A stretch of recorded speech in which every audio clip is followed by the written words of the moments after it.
deporte conocido por su elegancia y etiqueta, donde el respeto, la honestidad, la tradición y el espíritu deportivo se consideran rasgos esenciales. Jugadores como Rafa Nadal, junto con leyendas como Roger Federer, podríamos decir que han encarnado la esencia del tenis a lo largo de su ilustre carrera, convirtiéndose en ejemplos de clase absoluta y sirviendo como modelos a seguir para niños de todo el mundo. Es por ello que hoy en día muchos se sorprenden al ver imágenes pasadas de Roger Federer con actitudes un poquito más agresivas o incluso rompiendo alguna raqueta, ya que este acto es uno de esos grandes no del tenis porque se considera que va en contra de lo que representa este deporte. Pero ¿qué hay verdaderamente detrás de esta acción? ¿Es realmente un signo de debilidad? ¿O en realidad podría ser una técnica para mejorar su rendimiento y ganar puntos? Como jugadores de tenis se supone que no debemos hacerlo. Como fanáticos no se suele ver con buenos ojos y no da buena imagen. Pero a pesar de esto, muchos, curiosamente, disfrutan en secreto, o no tan secreto, viendo cómo jugadores rompen sus raquetas, ya que es un acto que no solo añade drama, controversia y espectáculo, sino que en determinadas ocasiones incluso forma parte de la personalidad del tenista y la gente paga su entrada para ver a esa personalidad jugar, ya que consideran que pues forma parte también del deporte y que si no, pues igual sería un poquito todo más aburrido. Y esto no es algo que acabo de soltar aquí así porque sí, sino que lo corroboran las cifras de elevadas visualizaciones que tienen este tipo de vídeos recopilatorios en YouTube. Y justo este tipo de interés por parte de algunos fans tiene cabida y mucho que ver con la Ultimate Tennis Showdown, una liga de tenis relativamente nueva y de la que hablaremos en un vídeo más adelante, donde los jugadores pueden ser más ellos mismos mostrando sus emociones abiertamente, hasta el punto de poder romper raquetas, permitiendo entonces que la personalidad de los jugadores brille tanto como su juego. Lo único que sí está prohibido en esa liga es el abuso físico. Ahora bien, fuera de la UTS, para el resto de torneos de tenis, ¿qué pasa si un jugador rompe, tira o patea de forma violenta, peligrosa o con ira una raqueta? Pues se consideraría como una conducta antideportiva, es decir, un comportamiento que va en contra de las normas que han establecido las principales organizaciones de tenis. Conductas antideportivas pueden ser pues no solamente romper raquetas, sino que también, por ejemplo, pues insultar a alguien o hacer algún gesto obsceno. Y en específico, esta conducta antideportiva de abuso de raqueta generalmente se penaliza de dos formas principalmente. Bueno, podríamos decir que tres, siendo la tercera que te quedes sin raquetas porque las has destrozado todas y por lo tanto pues debes abandonar un partido, que por irreal que puede llegar a parecer, esto le pasó a Goran Ivanisevic en el Samsung Open del 2000, donde acabó rompiendo 3 raquetas sin pensar que solo tenía esas 3. Así que cuando rompió la última, pues fue descalificado por falta de equipación. Las otras dos formas de penalizar al jugador por esa conducta antideportiva, específicamente de abuso de raquetas, son la establecida por el árbitro del partido, de forma que cuando un jugador rompe su raqueta, lo primero que hace el árbitro es darle una advertencia, ¿no? Un warning. Si el jugador se pasa de la raya otra vez, la cosa se pone un poquito más seria y puede llegar a perder puntos en el juego. Pero eso no es todo, si alguien realmente se pasa de la raya, puede hasta ser descalificado del partido, sobre todo cuando se agreden a terceras personas que están en el estadio o en la pista. Además, por otro lado también están las multas económicas que impone la organización de cada torneo. Estas multas varían dependiendo del organizador del torneo, el historial de ese jugador y qué tan grave haya sido la infracción. Para que os hagáis una idea aproximada, en los torneos ATP, romper una raqueta puede costar hasta $500 por cada vez que lo hagan.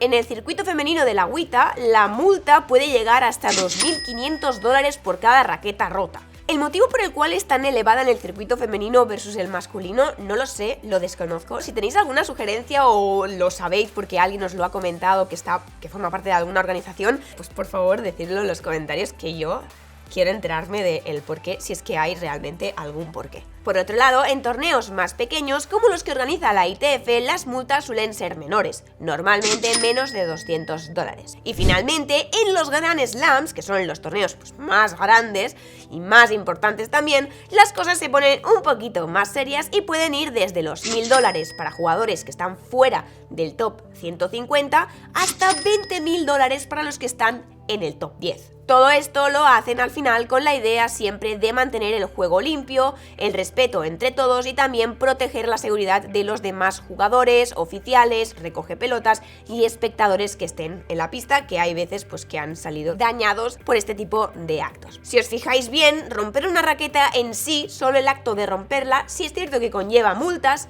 pero es el conjunto de varias actitudes antideportivas o causar daños externos, ¿no?, las que realmente acarrean con sanciones más elevadas. Por ejemplo, Nick Kyrgios recibió una multa de $113.000 por 5 conductas antideportivas, entre ellas romper 2 raquetas. Esta multa es una de las más altas impuestas por mala conducta en pista, mientras que a Marcus Baghdatis, por romper 4 raquetas seguidas en el Open de Australia, fue multado únicamente con $1.250. Así que ya veis un poco la diferencia. Ahora bien, este tipo de comportamiento, si es de forma reiterada y conjunta con otras conductas antideportivas graves, puede realmente afectar negativamente a la reputación del jugador y también a sus posibilidades de obtener o mantener ciertos patrocinios, ya que nadie quiere hoy en día asociarse a alguien con mala imagen, y sabiendo que los tenistas profesionales cobran a veces más de las marcas o de los sponsors que lo que ganan en los torneos, pues al final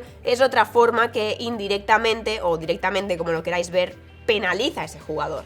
De hecho, en 2017, Yonex introdujo una cláusula contractual que les permitía penalizar financieramente a los jugadores con quienes tenían un patrocinio por cada raqueta rota. Este tipo de acciones no suele ser algo común en fabricantes de raqueta y no existe mucha información, o al menos no he encontrado de si hay alguna otra marca que lo haya aplicado. Pero bueno, a pesar de que en general esté mal visto y de que existan sanciones disciplinarias, incluso monetarias, al respecto como incentivos para no hacerlo, ¿por qué aún así los jugadores siguen rompiendo raquetas? Si jugáis al tenis, sabéis que es un deporte no solo agotador mental y físicamente, sino muy intenso emocionalmente, tanto que a veces se apodera de nosotros. Si bien es muy satisfactorio hacer un winner, cometer errores es muy frustrante, y los jugadores profesionales cometen más errores que tiros ganadores. Pero deben saber enfrentarse a esa situación solos y saber qué deben de cambiar en su juego para reconducirse manteniendo la concentración, controlando así sus emociones para evitar comportamientos agresivos o destructivos. Hoy en día, en su mayor parte, los jugadores hacen un buen trabajo para mantenerla, pero al ser humanos y no robots, a quienes nos afectan muchas cosas, más allá de lo que pueda incluso llegar a pasar en la misma pista, incluso los mejores competidores, bajo el fallo reiterado o ciertos sucesos que tengan lugar en ese momento, pueden alcanzar niveles de presión o frustración muy altos que, al no poder pedir tiempo muerto o una sustitución para poder parar un segundo, la reacción natural e impulsiva en ese momento de locura y de impotencia es dejar salir la ira sobre lo que sea que tengan en sus manos. La mayor parte de las veces termina siendo la raqueta, aunque también hemos visto casos donde es la pelota, o incluso se rompen la ropa o se dan un puñetazo contra la pierna, lo que sea. Cuando esto sucede, se considera que las emociones del jugador se han apoderado de él y ha perdido el control.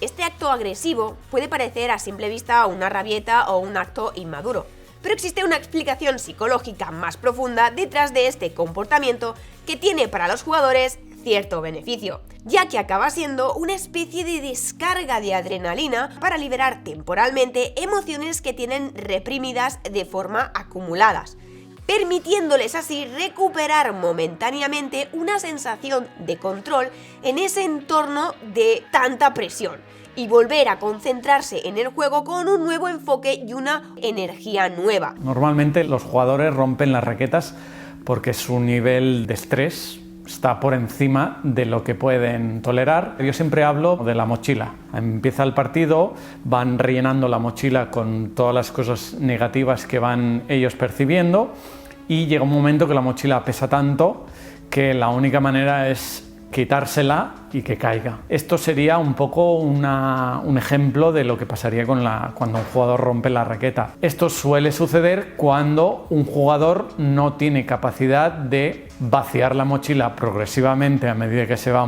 rellenando, y por lo tanto le sirve al final para poder desfogarse y a partir de ahí volver a sentirse liberado y por lo tanto jugar mejor, porque claro, no va cargado con toda esa mochila que llevaba. Así es como esa raqueta destrozada puede llegar a simbolizar dejar atrás esos errores, esos pensamientos negativos y luchar por un nuevo comienzo como si fuera una señal visual para una determinación renovada. Si no, fijaros que en muchos de los casos, cuando rompen una raqueta, acto seguido, su desempeño es muchísimo mejor y ganan el siguiente punto. No significa que rompiendo esa raqueta vayan a ganar todo el partido, pero es como un acto que genera una acción-reacción en la que cuando empiezan el siguiente punto, muchas veces lo ganan. John McEnroe, un exjugador de tenis quien en su época ganó 7 campeonatos importantes y una gran cantidad de títulos del ATP, usó mucho este modus operandi para liberar el malestar y la frustración, permitiéndole rendir mejor a posteriori, llegando a ser uno de los romperraquetas más famosos de la historia del tenis, convirtiéndose en un rasgo muy característico de su estilo de juego. También Marat Safin, un talentoso jugador ruso conocido por su temperamento y sus arrebatos emocionales en la pista, ha llegado a romper aproximadamente más de 700 raquetas a lo largo de su carrera. 5 de ellas durante su emotiva final del Abierto de Australia del 2005 contra Roger Federer, donde al final llegó a ganar ese partido. Y no solo pasa en el tenis, sino que también sucede en otros deportes. No obstante, este tipo de comportamientos, por mucho que puedan llegar a entretener a cierto público, así como por el beneficio psicológico que puedan llegar a tener momentáneamente para el jugador, ¿realmente son la mejor forma o se debería de buscar alguna alternativa? Pues considero que no son la mejor forma, ya que es un comportamiento que se ve feo. Y mira que en alguna ocasión yo he golpeado la raqueta y entiendo ese feeling irracional que te sale de dentro y explota, pero personalmente cuando lo veo no me transmite algo positivo, no es algo que me guste ver. Además, no deja de ser un acto en el que el jugador está perdiendo el control, mostrando, ¿no?, que hay un problema que evidentemente se debería de trabajar con profesionales para saber cómo sobrellevar mejor el partido sin llegar a ese punto. Casi siempre las personas que llegan a romper una raqueta es porque han estado teniendo pensamientos negativos.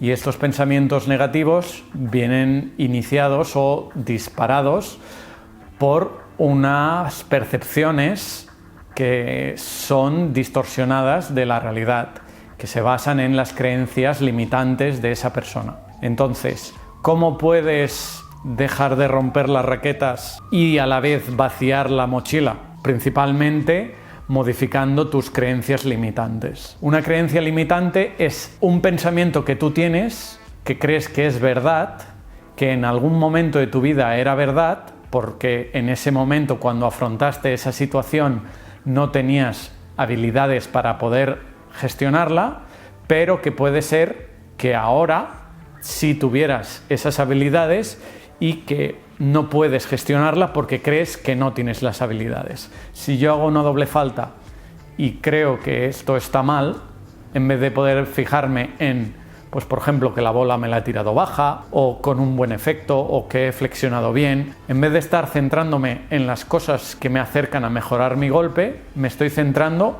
en las que me están limitando. Entonces yo decido dónde pongo el foco.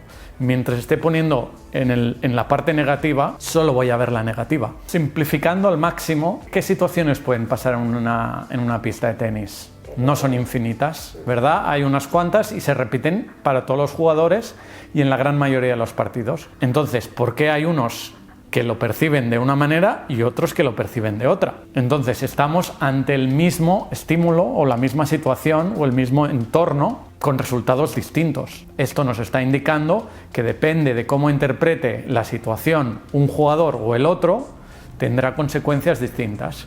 Si mi creencia es limitante, automáticamente disparará un pensamiento que sea negativo y esto generará una emoción que será negativa o disfuncional y esto tendrá la consecuencia acción que también será disfuncional, que será, pues en este caso, tirar una raqueta, gritar o cualquier otra cosa que lo que hace es aumentar el enfado y dejar de ayudarte a poder reconducir tu foco de concentración a la pelota, que sería el elemento principal a ayudarte a poder afrontar los puntos. De forma que, a pesar de que pueda tener cierto efecto positivo, este es muy corto y no conduce a un estado mental equilibrado y a poder jugar lo mejor posible durante el partido.